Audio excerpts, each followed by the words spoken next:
네. 일단은 하여튼 외우세요. 암기를 하세요. 일단은 암기를 하시면 암기되어진 것이 머릿속에 올라가져 있어야, 얹혀져 있어야 다음이 진행이 돼요. 그러니까 내가 이해를 하겠다 그러면 절대로 안 나와요. 글로. 이해를 하는 것은 글로 안 나와요. 심지어 여러분들이 다른 책을 보더라도, 심지어 어떤 문학책을 보더라도 그 문학책을 여러분들이 이해를 해버리면 그 문학이 또 다른 생명력을 갖는 책으로 변하는 거예요. 여러분들의 책으로 바뀌는 거예요, 그게. 근데 이 고시 2차, 성인 고시 2차의 이 문제, 논술형은 그거 아니에요. 또 다른 생명력을 가지면 꽈락이에요, 그냥. 그거 아니에요. 왜? 누가 그걸 적용하든지 간에 항상 같은 결론으로 나오게끔 돼 있어야 되거든요. 이게 과학이잖아요. 이게 사회과학이잖아요. 법학은 사회과학이에요. 심지어 여러분들이 배우는 경영학 2과목도 사회과학이에요. 그래서 경영학 2과목도 누가 그 문제 상황에 대해서 누가 그거를 처리하든지 간에 같은 시각을 갖고 있으면 같은 결론으로 나와야 돼요.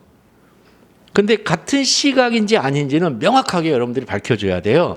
그래서 그 경영학 2과목도 외우셔야 돼요. 이론을 반드시 달달달 외우셔야 돼요. 그거를 이해하시면 안 돼요. 절대로.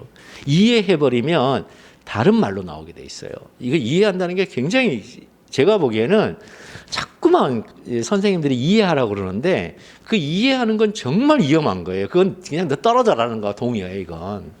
너 시험에 떨어져라. 이거 동의어예요. 아니에요. 암기예요. 암기. 그러면 이해는 뭐냐? 이해는 글을 쓰기 위해서 이해를 하는 게 아니라 암기한 것을 시험장에 1년이고 2년이고 끌고 가기 위한 수레예요. 비클. 끌고 가기 위한 하나의 이 운반책에 불과해요. 이해가. 그 위에다가 쌓아놓은 각종의 야채라든가 재료들은 암기되어 있는 거예요. 그런데 자꾸만 이 암기가 괴롭고 그 다음에 인내심을 요하고 그 다음에 땀 흘림을 요하니까 사람들이 이해해서 대충 쓰고 말지 뭐 이렇게 된단 말이에요. 그래서 굉장히 공부를 거꾸로 하는 경향들이 있어요. 그러니까 꼭 힘들더라도 암기를 먼저 하세요. 아니 몰라도 돼. 뭐 왜 그걸 써야 되는지 모르지만 아무튼 암기를 하래요. 그럼 암기를 하세요.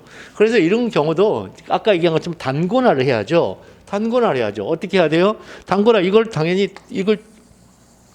이거를 밑줄을 일단 쳐놓고 밑줄을 쳐놓고 그냥 여기까지만 읽어도 되는 거죠. 왜? 시험장 가서 보고 베낄 거니까. 여기까지는 시험장 가서 보고 베낄 거니까 여기까지.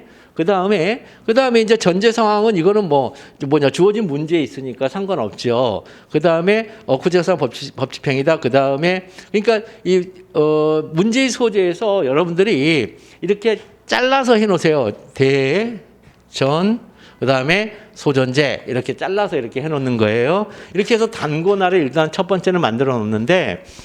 여러분들이 문제를 볼 때 선생님 어떻게 읽어야 돼요 하면 문제의 소재는 꼭 읽으셔야 돼요. 문제의 소재는 매번 읽으셔야 돼요. 공부하실 때 매번 문제의 소재를 읽으셔야 돼요. 자, 그렇게 해서 이렇게 빠져나왔어요. 그러면 문제의 소재가 로마자 1번이죠. 어떻게 한다고요? 대전제, 전제상황, 소전제를 분리해서 쓰는 지점들을 목차로 문제의 소재라고 목차를 만든다. 목차 1번은. 그래서 이게 밖에서 쓸 때는 로마자 1번이 될 것이고 로마자 2번 안에 뭐뭐인지 여부도 법률 규정으로 시작할 때가 있어요. 그럴 때는 아랍의 숫자 1번이 문제의 소재라는 거예요. 그건. 그러니까 문제의 소재 이렇게 딱 쓰는 순간 요렇게 쓰겠네라고 상대방한테 시그널을 주는 거예요. 혹은 요렇게 써져 있으면 문제의 소재라고 목차를 잡겠네 라는 시그널을 주는 거예요. 그 다음에 그래서 이제 첫 번째 문제 된다. 자, 첫 번째 문제 된다. 자, 대통령 갑의 파변 결정이 행정청 행하는 구체적 사실한 법 집행으로서의 공권력의 행사인지 여부 이렇게 돼 있죠. 여기는 원래 학판 검사예요. 학설의 대리, 판례의 태도, 학설 판례, 검토 사안의 경우 학판 검사. 원래 이게 이제 저거거든요. 이게 정상적으로 흔히들 쓰는 거예요. 흔히들 학설, 판례, 검토, 산의 경우인데 단문형에서는 검토가 다수설로 평가가 돼요. 산의 경우가 없거든요.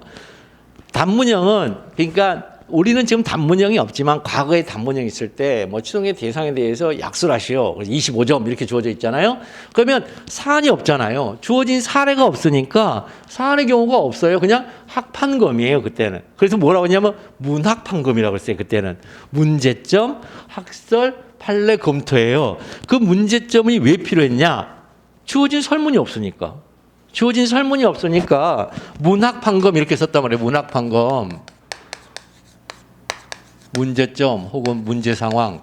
그러니까 무슨 얘기예요? 일부러 문제 상황을 만든 다음에 거기에 대한 학설의 대립이 있고 그다음에 판례의 태도가 있고 그다음에 검토가 있다 해서 문학판검 이렇게 했어요.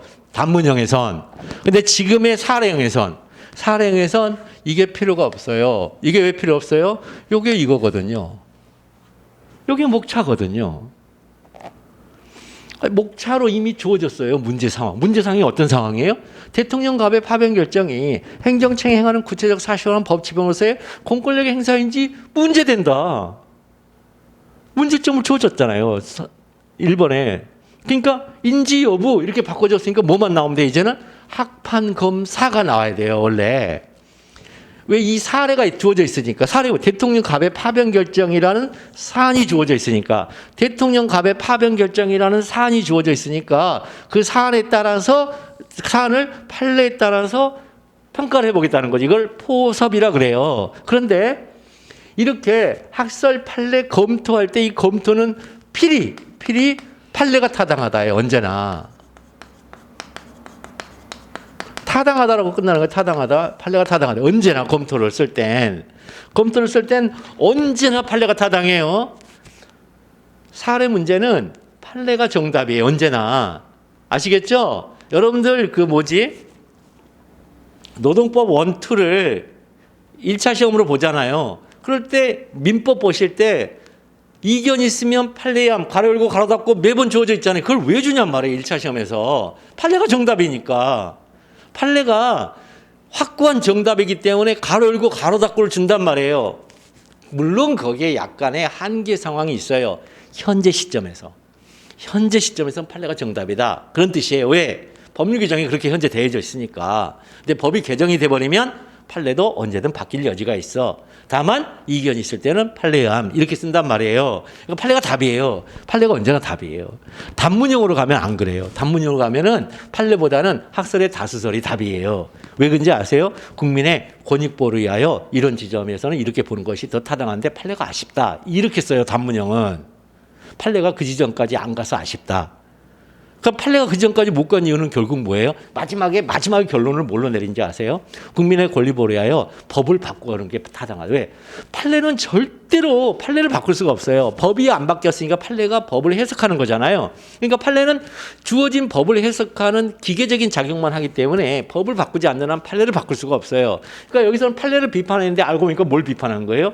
입법자가 그 법을 미흡하게 지금 만들고 있다는 것 자체가 문제라고 하면서 입법론적으로 이건 해결해야 된다. 라고 항상 결론이 그렇게 나오게 돼 있어요. 단문형은 항상 그렇게 써요. 이게 뭐냐면 전형적인 답안이에요. 이게 범용 답안이에요. 단문형 쓸 때 그렇게 쓴단 말이에요. 그런데 지금은 우리는 주어져 있는 구체적으로 특정한 사례를 해결해내야 되기 때문에 판례가 타당해놓고 사안의 경우를 쓰시면 되는데 여러분들이 이제 동차를 빨리 돼야 되잖아요. 그럴 때는 판례 사안의 경우를 그냥 쓰시면 돼요.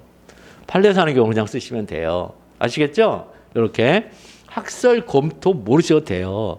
점수 차이가 3점밖에 안 나요. 안 써도. 이걸 완벽하게 쓰면 이 점수 차이가 안 나요. 근데 그 3점이 이제 계속 누적이 되면은 십시일반이라고 누적이 되면 보통 이제 10점 그러면은 이제 판례 하나 정도 쓰는 건데 15점 그럼 판례 2개 있단 말이에요. 그럼 그 안에 막 6점 정도 차이 날 수는 있어요. 그게 모아서 모여지다 보면 차이가 날 수 있는데 큰 차이 안 나요. 왜냐하면 대부분 다 못 쓰기 때문에. 대부분 다 사안의 경우가 허접해서 점수를 못 받아요. 사안의 경우를 이거를 사안포섭이라는데 여기를 잘 쓰셔야 돼요. 자, 그래서 일단 이게 판례 일단 이렇게 외우세요. 여기 원래는 여기 학설에 쟁송법적 처분개념설, 실제법적 처분개념설, 판례 요거 쓰고 검토 실제법적 처분개념설과 판례가 타당하다. 그럼 사안의 경우 이렇게 된다. 이렇게 써야 돼. 원래 이렇게 써야 되는데 쟁송법적 처분개념설, 실제법적 처분개념설 안 써도 된다는 거예요. 왜 그럴까요? 그 밖에 이해준하는 행정작용에 해당할 때만 그 판례를 써주시는 학설 대립을 살짝 언급해 주는 거예요. 공권력 행사나 그거 위해서는 이 학설 대립 절대 쓰면 안 돼요. 관계가 없어요. 그 밖에 이해준하는 행정작용이 도대체 뭐냐라는 것을 알기 위해서 쟁송법적 처분개념설과 그 다음에 실제법적 처분개념설의 견해 대립이 나온 거예요. 거기서.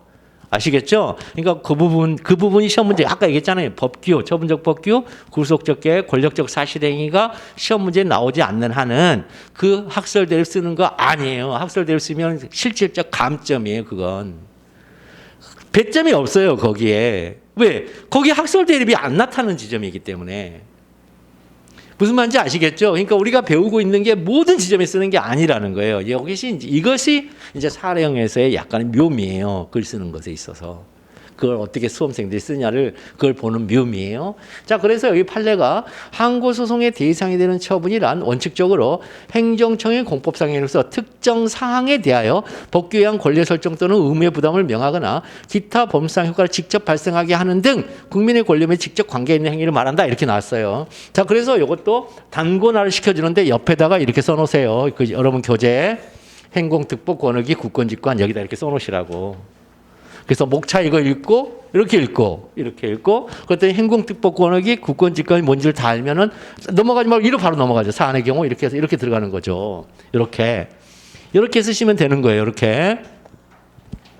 자, 그러면 여기 보시면 자, 행정청의 공법상 행위로서 특정 사항에 대하여 이렇게 나오잖아요.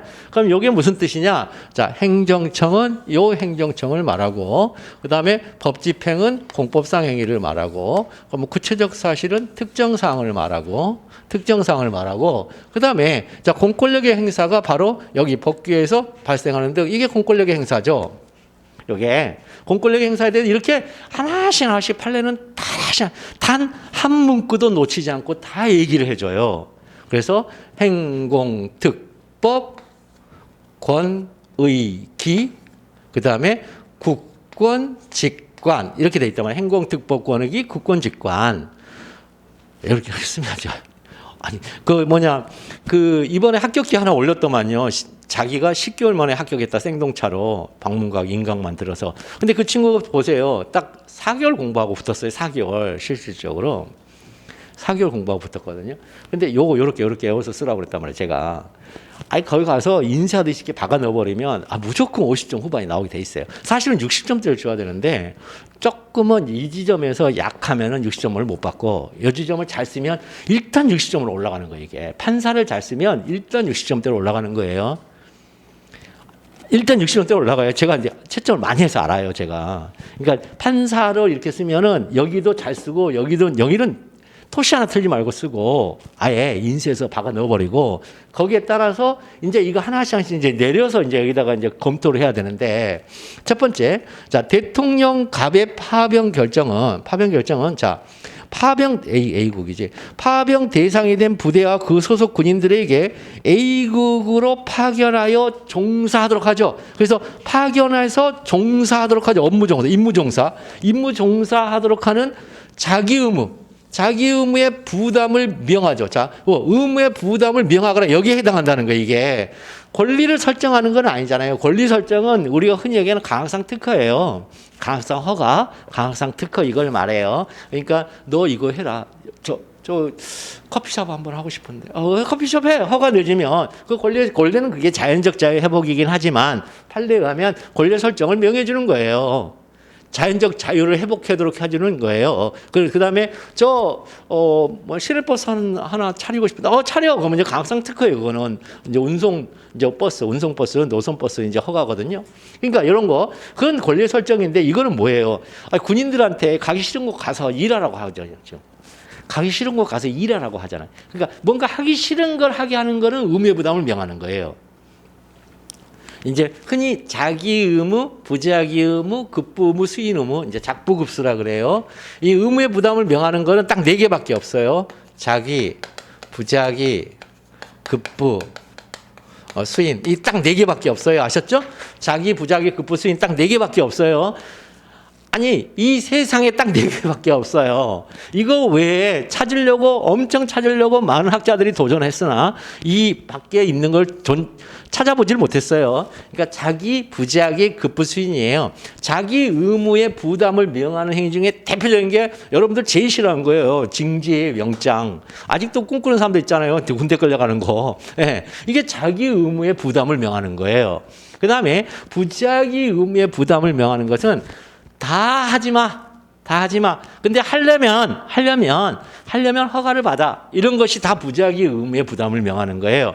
따라서 부자기 의무의 부담을 명했는데 그 부담을 걷어내줄 수 있잖아요. 그 부담을 걷어내주는 걸 여러분 민법에서 배우셨어요.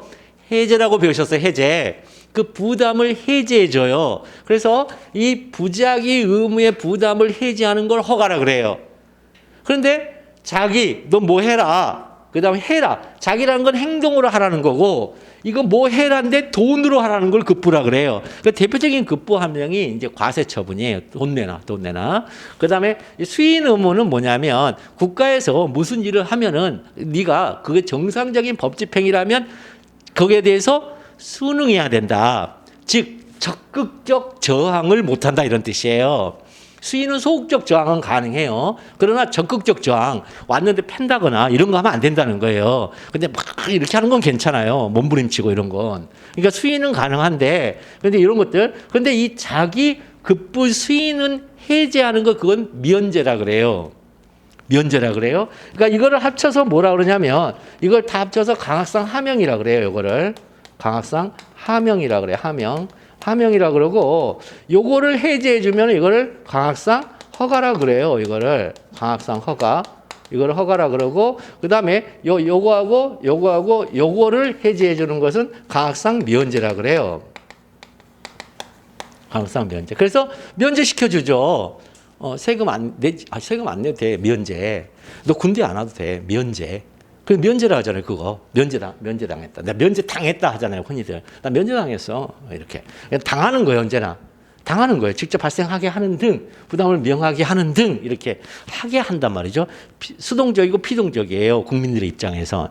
그러니까 하게끔 하는 거죠. 자, 이런 것들을 말해요. 그러니까 여러분들이 무슨 행정행위 중에 강학상 하명, 강학상 허가, 강학상 면제, 그 다음에 강학상 특허, 이런 거 모르기 때문에 쟁송법을 모른다. 이건 생판 거짓말이에요.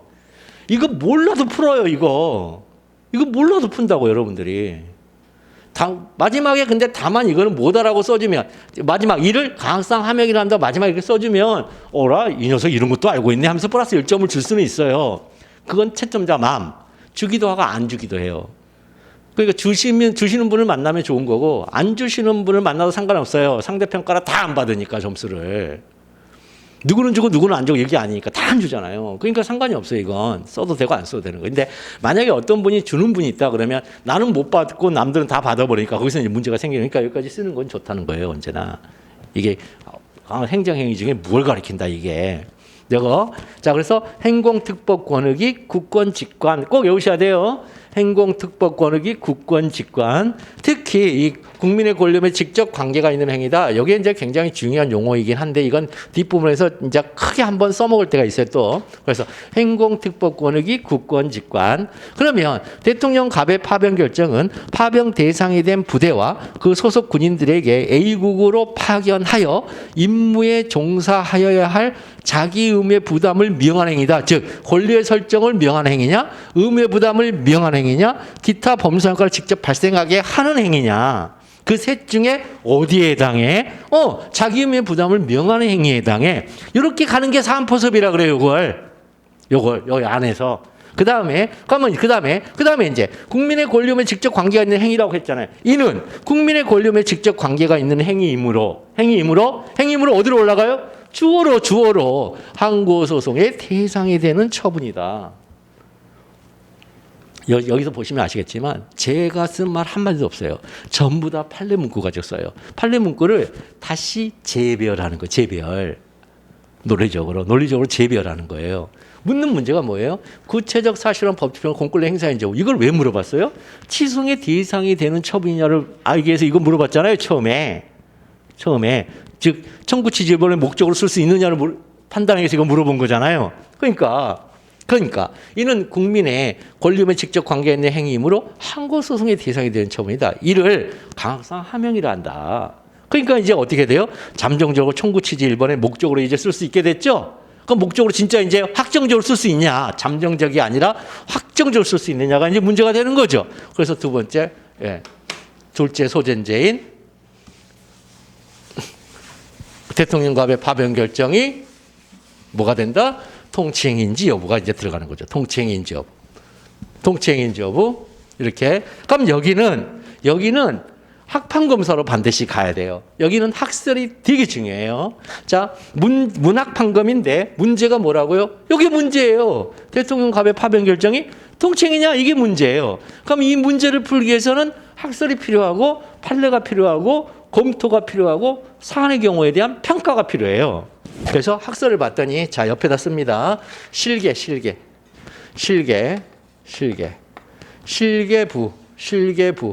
실계부, 실질적 법치국가의 확립, 행정소송상의 개괄주의 등을 이유로 사법심사에서 제외되는 통치행위. 자, 사법심사에서 제외되는 통치행위인데 이 사법심사에서 제외되는이 제가 누누이 말씀드렸지만 이 법학의 수식어는 한정수식어가 아니고 서술수식어라고 그랬어요. 그러니까 통치행위란 사법심사에서 제외되는 행위이다. 이건데 그거를 앞으로 빼서 사법심사에서 제외되는 통치행위 이렇게 쓴단 말이죠. 이 자체를 부정하는 견해. 그래서 실계부. 그다음에 사법권의 내재적 제약. 그래서 혹은 재량행위, 내재. 그다음에 독자적 행위, 내재독. 그래서 사법심사에서 제외되는 통치행위를 긍정하는 견해. 그래서 실계부, 내재독긍 이렇게 쓰세요. 그냥 옆편에다가 이렇게 써. 이게 단고나예요. 이게 단고나 작업이에요, 여러분들이. 이게 일기 때 하는 단고나 작업이라고요. 왼편에다가 옆주라고 하는 소위 방주라고 하는 방주를 내가 만드는 거예요, 두 문자로. 그래서 이렇게 학설, 실계부, 내재독긍. 내재독긍이 뭐지? 그러면 내재적 제약, 그다음에 자유재량행위, 그다음에 독자적 행위 이렇게 이런 식으로 외우시란 말이죠. 그다음에 판례는 고종국석, 고도의 정치성을 띤 국가행위, 이른바 통치행위라고 해요. 법원 스스로 억제, 그죠? 고종국석 이렇게 오시는 거예요. 고종국석. 여기 옆에다 써주시면 여기다 고종국석. 그래서 이렇게 읽으시라고 이렇게 읽어가시라고. 고종국석. 자, 고도의 정치성을 띤 국가행위에 대하여는 이른바 통치행위라요. 자, 이른바 통치행위는 판례가 뭐라고? 지금까지 우리가 통치행위를 뭐라고 했어요? 사법심사에서 제외되는 행위란 말이죠. 그러니까 이른바 통치행위는 뭐예요? 사법심사에서 제외되는 행위란 뜻이죠. 이제 제외되는 행위다 하여 법원 스스로 사법심사권의 행사를 억제하여 그 심사 대상에서 제외하는 영역이 있을 수 있다. 그러니까 이 말은 무슨 얘기냐 하면 자, 법원 스스로 사법심사권의 행사를 억제하죠. 사법심사권의 행사를 억제한단 말은 사법심사권은 가지고 있으나 그 행사를 억제하는 것뿐이야 이런 뜻이에요. 사법심사권을 내가 갖고는 있는데 지금 여기서 얘기하는 것은 아예 사법심사에서 제외시킨다고 하고 있어요. 학설들은. 그런데 우리 판례는 제외시키는 건 아니에요. 사법심사권은 갖고 있는데 여기 학설은 사법심사권 자체가 없다는 거예요 지금. 그래서 사법심사에서 제외되는 통치행위 자체를 부정하는 견해는 사법심사권도 갖고 있고 그 행사도 무한대로 해야 된다는 견해고, 여기는 사법심사권 자체가 없기 때문에 사법심사를 못한다는 견해예요 사실은. 그런데 우리 판례는 아니야. 사법심사권은 갖고 있는데 그 행사를 억제할 거야. 스스로 억제한다는 거예요. 그래서 그 심사 대상에서 제외하는 영역이 있을 수 있다. 이렇게 했어요. 자, 고종국석 이렇게 오세요. 자, 학판검토. 자, 검토는 이제 학판검사라고 있잖아요. 지금 학판이죠. 이제 검토를 갈게요. 검토는 반드시 뭐라고요? 판례가 타당하다예요. 검토는 언제나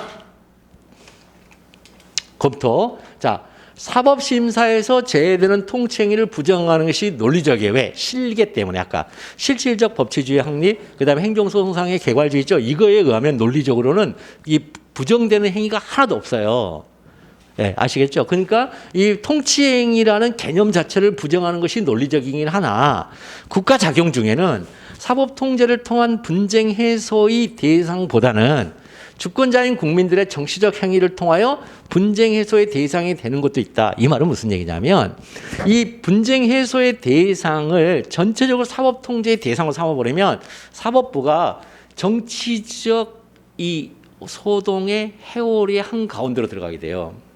지금도 뭐 공정과 하면 이제 사람들이 막 거기에 대해서 찬성하는 사람도 있지만 또 반대하는 사람들이 반반이 극명하잖아요. 지금도 너무 한쪽만 너무 심하게 하는 거 아니냐 이렇게 이런 것들이 심하게 들어가게 돼요. 그래서 가급적이면 정치 행위는 지금까지 대한민국이 무난하게 서로 넘어갔단 말이에요. 근데 지금 뭐예요? 그냥 털잖아요. 이제는 왜 도저히 이렇게 가면 정치 시스템이 오염된다라는 이 순결주의 같은 게 작동을 하고 있는 거예요, 지금. 그 사람들이 너무 과하다. 지금 뭐 검찰 독재다 하는데 그게 너무 과하고 그게 잘못됐다. 그건 이쪽 시각이고 또 다른 쪽 시각이면 검찰이 이걸 안 하면은 나라가 망한다. 이런 순결주의를 갖고 있어요. 사실은 군사 쿠데타도 그렇게 해서 일어났어요, 과거에. 우리가 왜냐하면 그때는 초엘리트들이 전부 다 육사를 갖거든요. 지금 우리나라 사회에서는 검사들이 초엘리트 의식을 갖고 있어요. 지금 이 엘리트주의가 사실 이렇게 너무 현실로 드러나면 안 되는데 그런 사람들도 있을 수 있다는 거예요. 그러니까 그건 약간의 이제 세계관의 차이인데 어쨌든 그래서 가급적이면 주권자인 국민들의 정치적 행위가 뭐예요? 낙선을 말해요. 낙선. 그래서 우리나라는 대통령 중임제로 가야 돼요. 결론은. 그래서 한 번은 심판을 받아야 돼요. 심판을 받아요. 그래서 4년 중임제로 가면은 4년 동안 열심히 일해요. 그리고 나머지 4년 동안 열심히 이제 먹어요. 아시겠죠? 열심히 일해서 한 번 재선하기 위해서 열심히 해요. 전반기는. 후반기 때는 열심히 이제 퍼먹죠, 이제. 왜냐면 끝났으니까. 근데 문제는 그것이 열심히 먹는 거를 못하게 해요. 누가? 다음 때 대통령이 될 사람이 같은 당내에서. 그래서 당내 민주주의가 이렇게 중요한 거예요. 그래서 시스템이 그렇게 굴러가게 돼 있는데 우리나라는 5년 단임제를 해놔버리니까 이 시스템이 작동을 안 해요. 그러니까 일단 대통령이 되면 퍼먹기 시작해요. 2년 차부터. 우리나라가 그렇게 돼 있어요. 그래서 자꾸만 개헌론이 나오는 거예요. 이게요. 이 4년 중임제를 하는 게 맞아요. 이게 맞단 말이에요. 이 국민의 정치적인 행위 통해서 분쟁 해소가 뭐냐? 심판이 심판. 정치적 심판의 대상이 되는 것이 훨씬 더 많을 수 있다는 거예요. 그러면 정치적 심판은 누구만 할 수 있어요? 선출직만 할 수 있죠. 선출직만 할 수 있잖아요. 그러면 선출직 중에 국민의 심판의 대상이 되는 사람이 누구야? 대통령, 국회의원이잖아요. 대통령, 국회의원. 그러면 지방자치단체도 있고 지방의원도 있잖아요. 걔네들은요. 걔네들은 국민소환제가 있잖아요. 주민소환제가 있잖아요. 거기. 그러니까 주민소환제가 있기 때문에 거기는 딱히 갈 필요가 없다는 거예요. 정치적 심판으로. 왜? 주민소환제를 통해서 사법적 심판을 받아버리니까 걔네들은. 그런데 대통령하고 국회의원은 통제를 별로 못 받아요. 다 낙선되거나 아니면 재선에 실패하거나. 근데 우리나라는 대통령제가 단임제라서 재선 실패가 없다는 거예요. 그 위험성이. 그러니까 좀 이상해요. 이상하게 돼 있는 거죠. 자, 어쨌든 내재적 제한소가 판례가 타당하다. 그러니까 통치행위도 우리나라는 헌법적으로 조금은 그 정당성이 많이 약화되어 있는 상황이에요. 어쨌든 검토는 언제나 판례가 타당해요. 근데 판례가 뭐라 그래요? 내재적 제약이라고 그래요. 판례가 내재적 제약이에요. 사실 스스로 억제한다 이게 뭐냐면 법원 스스로 사후심사권의 행사를 억제한다 이 말은 내재적 제약을 스스로 내가 스스로 제약을 해놓게 이런 뜻이에요. 내재적 제약. 판례가 타당합니다. 그럼 사안의 경우 통치행위가 인정되려면 자 보세요. 통치행위가 인정되려면 정치적 책임을 물을 수 있는 행사 주체여야만 돼요. 그 행사 주체가 국회 또는 대통령뿐이에요. 정치적 책임을 물을 수 있는 게 국회 또는 대통령이야 하고 그 내용은 고도의 정치성을 띄어야 돼요. 자, 그 내용이 고도의 정치성은 뭐냐? 국민들마다 그 찬반이 매우 극명하게 이렇게 예리하게 대립되는 영역을 말해요. 됐던 영역. 자, 그래서 대통령 갑의 파병 결정은 행사 주체가 대통령이면서 그 내용이 국군의 해외 파병으로서 고도의 정성을 띈 것으로 보여지므로 통치 행위이죠. 이렇게 쓰시면 돼요. 요게 여러분들 생각에는 아닌 것 같아도 이렇게 외우세요. 아시겠죠? 이게 아닌 것 같아도 이렇게 외우세요. 이렇게 판례가 나왔으니까. 판례가 이렇게 나왔으니까 아닌 것 같아도 외우세요. 내가 보기에는 뭐야? 고도의 정성을 띈 거 아닌 것 같은데? 물론 고도의 정성을 띈 것으로 보이지 않는다라고 써도 돼요. 써도 돼요. 근데 그 대신 같은 점수를 못 받아요. 그렇지만 점수는 받아요. 빵점 안 줘요. 빵점 안 줘요. 사안포섭을 하실 때, 이 사안의 경우를 쓰실 때 판례가 얘기했던 다른 방식, 판례가 타당하다 해놓고 내 생각에 이거는 행사주체가 대통령이긴 하나 내용은 국군의 해외 파병이니 이거는 고도의 정성을 띈 것으로 보이지 않는 건데 내가 보기엔 이렇게 쓰더라도 점수는 다 줘요. 그렇지만 3점 정도, 2점에서 3점 정도 차이가 나요. 원래 제대로 쓴 것보다. 그 차이는 있어요. 자, 그 다음에 그래서 꼭 이렇게 만들어 주세요. 이렇게 여러분들 스스로 여기 옆에다가 이걸 외워야 되니까 여러분들 스스로 옆에다가 두 문자를 만드세요. 제가 만들어 드린 두 문자는 주로 판례예요. 판례는 제가 최선을 다해서 두 문자를 만들어 드릴 테니까 이 검토 같은 것은 여러분 스스로 두 문자를 만들고 사안의 경우도 두 문자를 옆에다가 여백에 왼편 여백에 두 문자를 만드세요. 돌아가서 하는 공부는 두 문자 만들기예요. 그날 나간 지점에. 아시겠죠? 그날 나간 지점에 두 문자 만들게요. 자, 여기 보면 그래서 실전 목차를 이렇게 이제 오늘 배부 자료에 보면 로마자 1번이 문제의 소재인데 대전제, 문제의 재진술, 문제되는 소전제를 빼내기. 그 다음에 첫째 문제된다, 둘째 문제된다, 뭐인지 문제된다, 언제나 뭐인지 문제된다. 대부분 이렇게 쓰니까. 그럼 두 번째 로마자 2번은 첫째 문제된다, 뭐인지 여부로 바꿔주고 사안포섭할 때 학판검사 혹은 판사 이렇게 하죠. GS 연구에서 배부한 쪽지 시험 문제 충실하게 자신의 것으로 암기하였으면 이미 족한 거예요. 그 다음에 이 검토 및 사안의 경우는 이제 GS 1기에서 GS 1정보 이 검토 및 사안의 경우는 약간의 맛보기로 익히면서 왼편에 두 문자를 여러분들이 만들어가는 그런 트레이닝의 시간으로 가지세요. 어차피 GS 2기 가면 또 해요. 어차피 이 책 가지고. GS 2기도 이 책 가지고 해요. 그러니까 GS 1기와 2기는 이 책 가지고 처음부터까지 다 할 것이고 그다음에 좀 빠져 있는 것은 배부 자료로 그때그때 나눠 드릴 거예요. GS 2기 가서 배부 자료 나눠 드릴 거니까 이 한 권의 책을 애워가서 시험장에 가신다고 생각하시면 되겠습니다. 그다음에 이제 사안의 경우 이렇게 이제 돼 있죠. 그다음에 둘째 문제 된다. 학판 검사 마찬가지로 이렇게 됩니다. 마지막에 이제 이렇게 썼어요. 로마자 3번까지. 그럼 마지막에 이제 설문의 해결이죠. 설문의 해결은 묻는 문제에 대한 답을 해줘야 되겠죠. 묻는 문제의 답이 뭐였냐면 요거였죠. 묻는 문제의 답은 이거 대통령 갑의 파병 결정은 행정소송법상 항고소송의 대상이 되는가. 여기에 대한 답을 해줘야 되겠죠. 답을 해줘야죠. 답을. 그럼 답을 한번 해볼게요. 대통령 갑의 파병 결정은 항고소송의 대상이 되는 처분이기는 하나 사후심사가 자대되는 통치행위로서 행정소송법상 항고소송의 대상이 되지 않는다. 답을 해줬어요. 그 다음에 이 뒷부분이 있었죠. 아까 판례가 사법심사권의 행사를 자제한다고 그랬잖아요. 그럼 어느 부분에 자제를 못하냐는 거예요. 자제를 못하는. 이때 자제 못해요. 다만 헌법상의 원리 위반이나 기본권 침해에 직접 관련된다면 사법심사권의 행사 자제 못해. 그럼 그 사법심사권이 무슨 사법심사권이 했더니 헌법재판권이에요. 즉 헌법소원이에요. 헌법소원. 헌법재판의 대상이 되죠. 이 헌법재판 중에 헌법소원을 말해요. 헌법소원의 대상이 될 수 있어요. 그때는 억지 안 하겠다는 거, 스스로 억지하지 않겠다. 이런 뜻이에요. 이런 뜻. 이렇게 이루어져 있어요. 그러면 여기서 이제 우리가 조금 더 보다 보면 이제 주어진 문제 중에 자 여기 보십시오. 여기서부터 여기까지 쭉 있는데 이거 위에서부터 밑으로 읽는다면 어떻게 되겠어요? 읽다가 버닝 아웃이 와요. 중간에 이건 뭐가 문제다 이렇게 하다가 이제 생각하다가 이제 완전히 이제 나가 떨어지는 거예요. 그러니까 항상 행정쟁송법은 밑에서 위로 읽는 거예요. 이 위에서부터 밑으로 읽는 거 보시면 아시겠지만 문제되지 않는 게 되게 많아요. 보세요. 대한민국 정부는 2009년 5월경 동맹관계에 있는 A국 정부와 자동 파병 군사협정, 이하 파병협정이라 한다를 체결하였다. 그런데 파병협정을 체결한 사실은 2009년 7월경이 되어서 국내에 알려졌고 야당은 우리나라의 안보와는 아무런 상관도 없는 중동 전쟁에 전투병력을 자동 파병하는 것에 대해 강력하게 반발하였다. 09년 8월 10일 야당 소속 국회의원 병과정은 파병협정의 체결 전에 미리 국회의 동의를 얻어야 하는데도 그런 절차를 거치지 않았기 때문에 그 체결은 무효라고 주장했다. 대통령 갑은 09년 8월 14일 국회 파병협정에 대한 비준 동의안을 제출하면서 국회의장 을에게 신속한 처리를 요청하였다. 국회의장 을은 09년 8월 24일에 개회된 국회 본회의에서 파병협정 비준 동의안의 처리를 시도하였으나 야당 의원들의 실력 저지로 인하여 표결하지 못하였다. 대통령 갑은 A국 정부로부터 파병협정에 따른 전투병력의 파견을 거듭 재촉받자 시간적 여유가 없다고 판단하고 국회의 동의 없이 11년 11월 1일 국군의 전투병력을 A국 정부에 파견하는 결정, 이하 파병결정이란다를 내렸다. 대통령 갑의 파병결정은 행정법상 항고소행 대상이 되는 거야. 위에서부터 이렇게 내려 여기서 문제되는 게 뭐가 있어요, 여기 위에. 야당하고 뭐 있었대요. 무슨 말인지 아시겠죠? 지금 느낌이 오시죠? 어떻게 쟁송법을 접근해야 되는지. 쟁송법은 밑에서부터 위로 접근하는 거예요. 언제나 이렇게 접근. 그다음에 이것만으로 대전제를 빼내는 거예요. 그러니까 이렇게 쉬운 거예요. 그런데 노동법은 이렇게 안 하죠. 노동법 위에서부터 밑으로 내려온단 말이에요.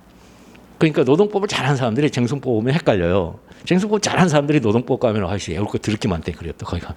노동법이 훨씬 많아요. 외울 게 쟁송법보다.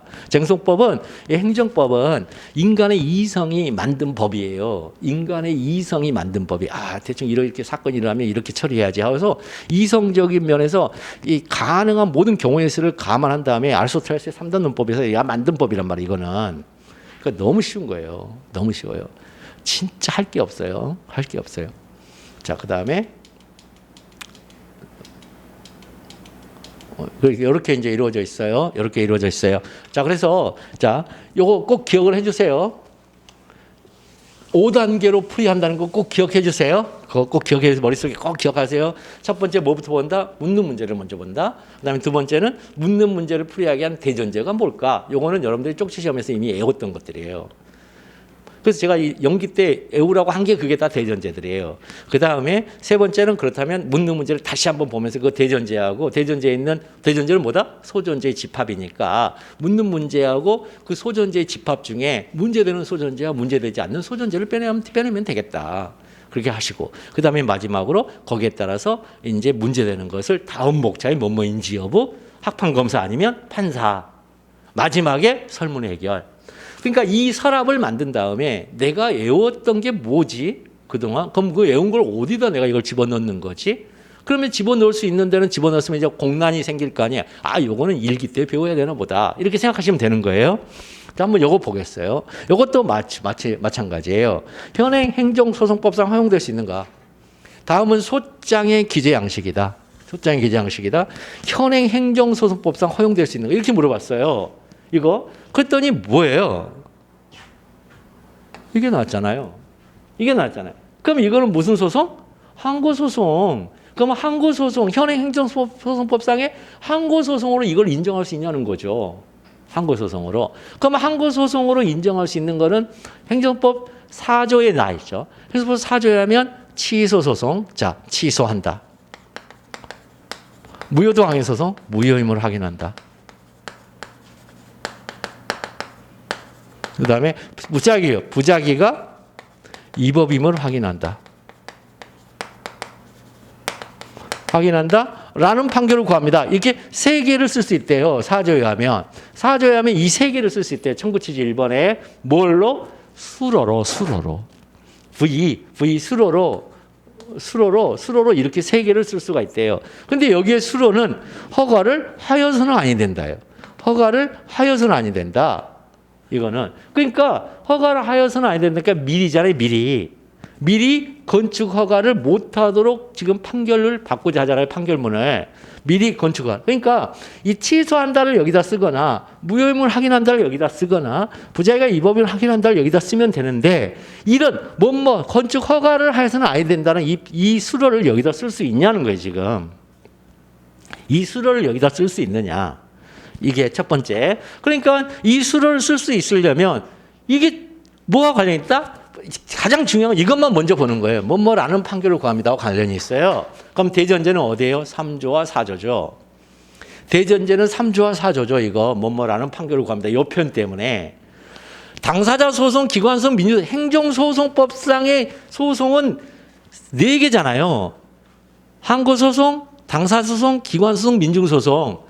근데 다 물어보는 게 아니에요. 그러니까 이거 쓰라 그러면 막 그것까지 다 쓰시는 분들이 있어요. 반문형처럼. 그러니까 이게 안 된다 이렇게 하는데 그런 의미가 아니에요. 행정소법상 이게 보니까 라는 판결을 구합니다. 이렇게 소장을 쓰는 소송은 하나밖에 없어요. 항고소송밖에 없어요. 그러면 3조의 1호의 항고소송인데 그 3조 1호의 항고소송의 종류를 4조 가봤더니 수로로 이렇게 쓰는 것만 인정을 해주더라. 이걸 취소소송, 무효등 확인소송, 부작위 확인소송이라 한다. 이렇게 해요. 그러니까 소장 쓰는 방법을 알면 게임 끝나는 거죠. 이거는. 그래서 한번 볼게요. 자, 탐정논법 목차 구성하기. 자, 똑같죠. 대전제, 문제의 진술, 소전제. 자, 묻는 문제. 조건문으로 만들면 되죠. 현행 행정소송법상 허용될 수 있는가? 현행 행정소송법상 허용될 수 있으려면 조건을 만족하는 문장. 현행 행정소송법상 허용될 수 있는가? 현행 행정소송법상 허용될 수 있으려면 이 조건을 만족하는 문장이 뭐예요? 현행 행정소송법상 규정이 있어야 한다. 규정이 있어야 한다. 현행 행정소송법상 규정이 있어야 된다. 그러니까 규정이 있냐 없냐가 문제가 되는 거예요. 왜? 소송법은 절차법이고 절차법은 법정주의니까. 아시겠죠? 소송법은 절차법이고 절차법은 법정주의이기 때문에 소송법상의 규정이 있냐는 거예요. 이게. 그다음에 조건을 만족하는 문장의 존재 방식은 이프시드 문장, 강학상정의 법률 규정인데 모두 암기사항이에요. 전부 다 암기하는 거예요. 대전제는 토시 하나 틀리 말고 암기해야 돼요. 아, 내 생각하고 틀려. 소용없어요. 암기하셔야 돼요. 이를 대전제라는데 행정소송법상 항고소송의 대상에 대한 항고소송의 대상이에요. 이거 아니죠.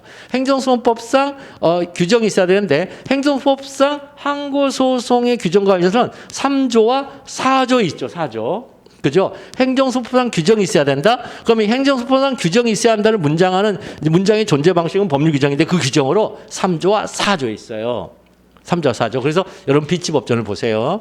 그래서 대전제가 행정소송법 이하동법 가르고 가로닫고 제3조 1호, 2호, 3호, 4호와 행정소송법 동법 제4조 1호, 2호, 3호에 의하면 항고소송에는 취소소송, 무효동의소송, 부작위방해소송이 있다예요. 이게 자, 그러면 판단할 전제 상황은 피고는 소의 의뢰에게 건축을 해서는 아니 된다라는 판결을 구합니다. 요거예요. 요거. 그럼 요건데, 그럼 요게 취소 소송이냐, 요게 무효등 확인 소송이냐, 이게 부작위 확인 소송이냐가 문제가 되는 거예요. 그랬더니 어라 소위 예방적 금지 소송이 이거는요. 요건. 자, 그래서 피고는 소의 의뢰에게 건축허가 해서는 아니 된다는 판결을 구합니다. 이 갑이 제기한 소송 형식은 위법한 행정작용을 미리 저지할 것을 목적으로 장래에 있을 특정한 행정행위가 건축허가죠. 이 건축허가의 발동에 대한 방지를 청구하는 소송으로 소위 예방적 금지 소송이다. 그럼 요거 외우셔야 되겠죠. 여러분들이 소위 예방적 금지 소송이라는 요 용어, 자, 위법한 행정작용을 미리 저지할 것을 목적으로 장래에 있을 특정한 행정행위의 발동에 대한 방지를 청구하는 소송. 뭐 이렇게 해서 뭐 위행미저, 뭐 특발방청, 뭐 이렇게 가지고 외우셔도 되는데 이걸 외우셔서 쓰면은 더 좋고 만약 외우기가 곤란해. 그러면 그냥 갑이 제기한 소송 형식은 소위 예방적 금지 소송이다 이렇게 쓰셔도 돼요. 이렇게 쓰셔도 돼요. 큰 차이가 안 나요. 그러니까 여러분들이 너무 스트레스 받지 마시라고 이걸 외운 거예요. 근데 이렇게 외워서 쓰면 더욱 좋긴 해요. 왜냐하면 제대로 쓰면 가산점이 있게 돼요. 언제나. 정의는 제대로 쓰면 가산점을 줍니다. 자, 그다음에 그렇다면 이제 여기서 나오는 문제는 하나밖에 없죠. 소위 예방적 금지 소송이 현행 행정소송법상 허용될 수 있는가 관련하여 예방적 금지 소송이 제기가 가능한지 문제되죠. 제기만 가능하다면 허용이 되는 거죠. 그러니까 이 허용 있잖아요. 허용이란 말을 소제기로 바꿔주는 것만 하시면 돼요. 이 허용을 소제기의 가능성의 문제로 바꿔주시면 하면 돼요. 소제기의 가능성. 행정법상 허용될 수 있는가? 이 허용이란 말이 무슨 뜻일까? 소제기의 가능성을 말한다. 이게. 이걸로 바꿔주시기 하면 돼요. 이것만. 이렇게 바꿔주시면 돼요. 그러면 문제의 소재. 대전소포예요. 자, 행정소송법 이하 동법 제3조와 동법 제4조에 의하면 항고소송에는 취소소송, 무효동항의소송, 부작위방해소송이 있다. 대전제. 그 다음에 갑이 제기한 소송 형식은 위법한 행정작용을 미리 저지할 걸 목적으로 장래에 있을 특정한 행정행위 발동에 대한 방지를 청구하는 소송으로 소위 예방적 금지소송이다. 전제상황. 그렇다면 소위 예방적 금지소송이 현행 행정소송법상 허용될 수 있는가 관련하여 예방적 금지소송의 제기가 가능한지 문제된다. 이렇게 쭉 쓰시면 돼요. 이렇게 쓰시면 돼요. 규칙성에 따라 쓰시면 돼요. 규칙성에 따라서 이렇게 내 마음대로 쓰는 게 아니라. 그러니까 이 규칙성만 잘 기억하세요. 대전제, 전제상황의 제시, 문제되는 소전제, 대전소 꼭 기억하세요. 대전제를 잘 쓰는 게 점수의 차별화를 가져오는 거예요. 여기가 점수 차별화를 가져오는데요. 원래 글쓰기는 여기서부터 시작하는 거거든요. 근데 대부분 뭐라면 여기서부터 시작해요. 일반적으로 많은 학생들이. 왜? 이런 규칙성을 안 배웠기 때문에 이렇게 쓰는 게 되게 좋은 논리적 글쓰기라고 착각을 하세요. 아니 그렇게 써왔거든요. 이건 안 배우면 그렇게 쓰게 돼 있어요. 자, 그래서 대전소로 쓰시면 돼요. 대전소 이렇게 썼어요.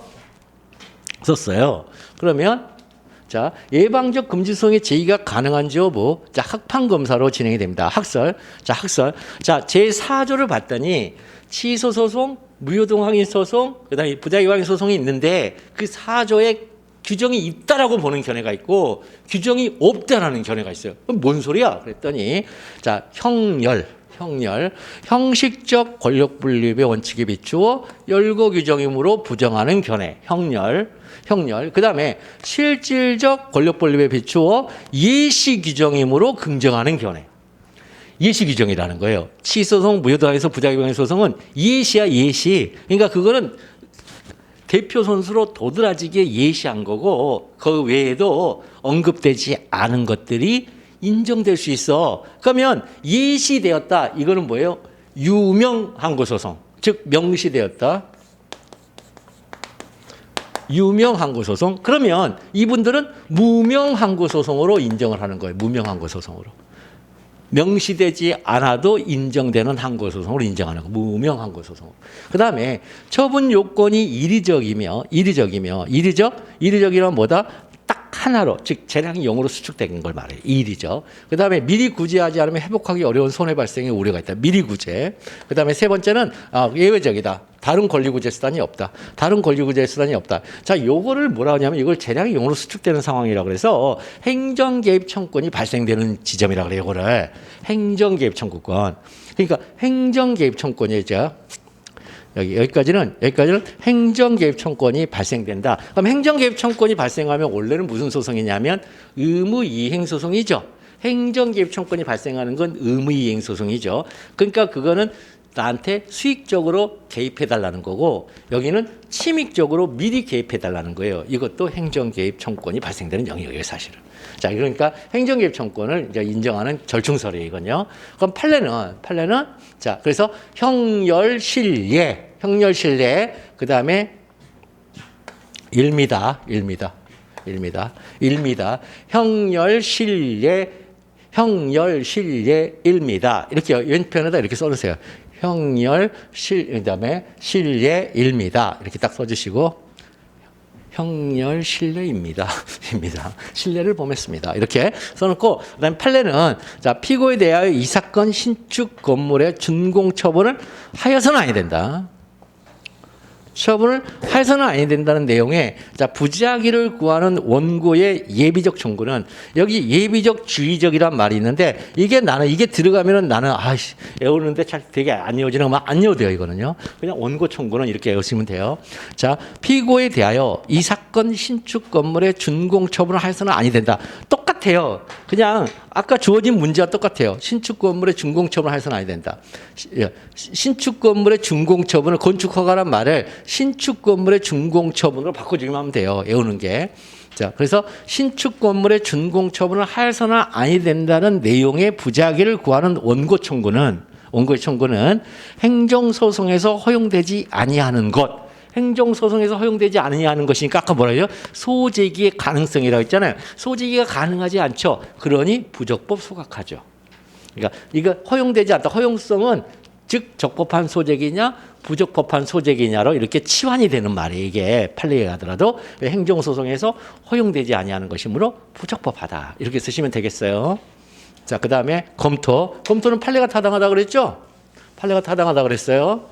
첫 번째, 행정소송법은 절차법이에요. 그래서 법정주의가 적용되는데 이 법정주의를 열거적이냐 예시적이냐 할 때 엄격한 법정주의가 적용된다고 해버리면 열거적이 돼버리는 거예요. 아셨죠? 법정주의에서 법에 정해져 있긴 한데 그걸 나는 예시적으로 나는 해석할 거야. 그래도 법정주의이긴 하잖아요. 그게 아니고 엄격하게 법에 정해진 것만 인정할게. 그래버리면 열거주의가 되죠. 그래서 여기서의 법정주의는 엄격한 의미의 법정주의를 가리켜요. 그렇지만 여러분들 그냥 엄격한 의미라고 쓰지 마시고 그냥 법정주의라고 쓰세요. 행정소송법은 절차법이라는 건 아시죠? 노동법은 실체법이고, 그러니까 행정소송법은 절차법으로서 법정주의가 적용된다는 점. 그 다음에 항고소송은 뭐예요? 항고죠, 항고. 항고소송은 플러스 고 플러스 소송으로 이루어져 있잖아요. 그러니까 항고소송은 이 고가 먼저 존재해야 거기에 대하여 항의를 하죠. 항의라는 의미의 항의죠. 저항, 항의, 반항 이런 뜻이거든요. 불복. 그러니까 먼저 고가 존재하고 그 고에 대하여 불복하는 소송이죠. 그럼 이 고가 이 소송이 되려면 먼저 존재하는 이 고는 뭐야 된다? 처분이어야 된다. 그러니까 처분이 먼저 존재해야 항고 소송이 된다. 그런데 지금 구하고 있는 것은 건축허가 처분을 취소해달라는 게 아니라 있지도 않는 미리 존재해야 되는 고여야 하는데 앞으로 있을 고에 대하여 하지 말아달라고 하잖아요. 그러니까 항고소송의 본질에서 어긋나고 있죠, 지금 이거. 그래서 항고소송은 행정청의 판단에 대한 사후적 통제죠. 이 행정청의 판단이 먼저 존재하는 고죠. 여기에 대한 사후적인 통제제도죠. 사후적으로 불복해서 제기하는 소송인데 지금 미리 그 행정청의 판단이 없도록 저지해 주세요. 미리 저지해 주세요 하는 거니까 그런 사후적 통제제도에 비춰서 판례가 타당하죠. 사전적 통제제도가 아니란 말이죠. 항고소송은. 그래서 이 판례가 타당하다. 판례가 타당한 거예요. 언제나 검토는 언제나 판례가 타당해요. 그러다가 해서 시험장 가서 근거가 기억 안 나니까 그냥 검토해놓고 그냥 판례가 타당하다 이렇게 달랑스럽게 들어가면 안 돼요. 근거가 있어야 돼요. 그래서 내가 이게 두 개 학설을 쓰려고 그랬더니 학설이 몇 개는 기억나는데 기억이 안 나. 그러면 학설 이름만 긍정, 부정, 예외적, 긍정? 이것도 이상하잖아요. 그럴 때는 판례사안의 경우로 쓰는 거예요. 학설을 쓰고 싶은데 학설이 기억이 안 나요. 몇 개가. 그러면 그냥 판례사안의 경우 이렇게 써요. 그냥 스킬의 면에서. 그 다음에 학설도 기억나고 판례도 기억나요. 근데 검토에서 근거가 기억이 안 나. 판례가 타당하다는. 그럴 때도 판례사안의 경우로 쓰셔야 돼. 학설이 기억난다고 해서 학설 못 써요. 그거. 무슨 말인지 아시겠죠? 그러니까 학설이 몇 군데가 구멍이 뻥뻥 빠져 있어. 내가 암기한 게 그러면 판례사안의 경우. 그 다음에 학설은 다 기억나고 판례도 다 기억나는데 검토에서 판례가 왜 타당한지 기억이 안 나요. 그럼 그때도 판례사안의 경우 어쩔 수 없이 이렇게 쓸 수밖에 없어요. 그래서 여기서도 마찬가지로 절차법 법정주의가 적용된다. 항고소송은 행정청의 판단에 대한 사후적 통제제도라는 점에서 판례가 타당하다. 그러면 사안의 경우 예방적 금지소송의 제기는 가능하지 않나요? 지금 무슨 얘기냐면 사안의 경우는 언제나 뭘 쓰는 거예요? 목차에 대한 답을 쓰는 거예요. 목차에 대한 답을 쓰는 거예요. 목차. 사안의 경우는 목차에 대한 답을 써요. 목차가 뭐예요? 예방적 금지소송의 제기가 가능하냐, 가능하지 않냐라고 물어봤어요. 그러니까 사안의 경우 예방적 금지소송의 제기는 가능하지 않다. 만약 가능하다면 예방적 금지소송의 제기가 가능하다 이렇게 쓰거나 자 이런 식으로. 그다음에 마지막 항상 뭐 쓰라고요? 설문의 해결. 자, 갑이 비구청장을 피고로 하여 제기한 피고는 소의 을에게 건축을 해서는 아니 된다는 청구는 소의 예방적 금지 소송으로서 현행 행정소송법상 허용되지 아니한다. 요겁니다. 자, 그다음에 끝났고요. 자, 그다음에 좀 쉬었다가 이제 여기까지 했고요. 그다음에 책을 보고서 살짝 본 다음에 그다음에 다음 시간에 할 것에 대해서 미리 외워야 될 것들을 소개하는 시간을 가질게요. 좀 쉬었다 하겠습니다.